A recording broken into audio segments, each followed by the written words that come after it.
Attention à votre saison d'élévation. Il y a plusieurs chrétiens qui pensent qu'on est seulement testé dans la foi lorsque nous sommes dans la persécution ou dans la souffrance. Et on se réfère souvent à l'histoire de Job pour expliquer cela.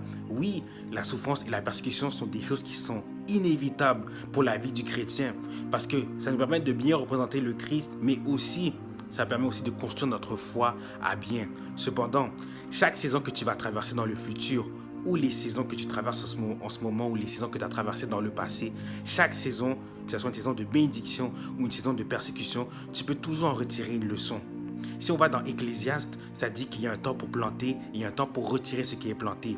Admettons que ton temps de plantation, le temps où tu plantes, c'est ton temps de bénédiction. Tu commences à mettre trop d'eau dans la plante, ça va commencer à détruire les racines et ma plantation ne va pas se faire. De la même façon que si tu abuses de tes bénédictions, tu abuses de ta saison d'élévation, et bien tu peux aussi rétrograder facilement et tu peux t'éloigner du Seigneur. Donc parfois ce n'est pas lorsque nous avons tout perdu comme Job que nous sommes testés dans la foi, mais parfois aussi c'est lorsque nous sommes élevés par Dieu, lorsque nous avons le sentiment que c'est notre saison de bénédiction que nous pouvons aussi, que c'est un test de la foi parce que ça peut provoquer notre chute autant que lorsque nous sommes dans la saison de persécution ou la saison de souffrance. Si on regarde le roi Saül, le premier roi d'Israël, le roi Saül a rétrogradé, s'est éloigné du Seigneur lorsqu'il avait l'amour des gens, lorsqu'il avait l'admiration du peuple d'Israël et lorsqu'il a enchaîné bataille après bataille parce que Dieu était avec lui.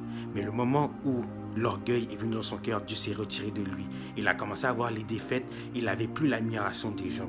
Toujours te rappeler que peu importe la saison où tu es, si tu es dans ta saison de bénédiction, ta saison d'élévation, toujours te rappeler que toutes les choses que tu as en ce moment, toutes les bénédictions de ton ministère, la bénédiction de ton mariage, bénédiction de tes relations, bénédiction de tes études, ce n'est pas de tes propres forces que tu les as fait, mais surtout aussi parce que Dieu est avec toi, parce que l'Esprit de Dieu est avec toi. Et de la même façon qu'il te les a donnés, il peut aussi te les retirer, car Dieu est en contrôle de tout. Il dit dans la parole que Dieu résiste aux orgueilleux, mais il fait grâce aux humbles. On ne recherche pas Dieu parce qu'il est pour avoir la grâce, mais on recherche Dieu parce qu'il nous a fait grâce. Chaque chose que tu as, c'est un cadeau et Dieu choisit qui il veut utiliser. On est un instrument de Dieu. Et lorsqu'un musicien joue un instrument, on applaudit toujours le musicien et jamais l'instrument. Parce que tu es seulement un instrument de Dieu. Et Dieu t'utilise quand il veut et il ne t'utilise pas quand il veut aussi. Dieu est en contrôle de tout. Donc chassons l'esprit d'orgueil. Car toutes les choses, les saisons de bénédiction, nous ne le devons pas à nous, mais nous le devons à celui du Très-Haut. Soyez bénis.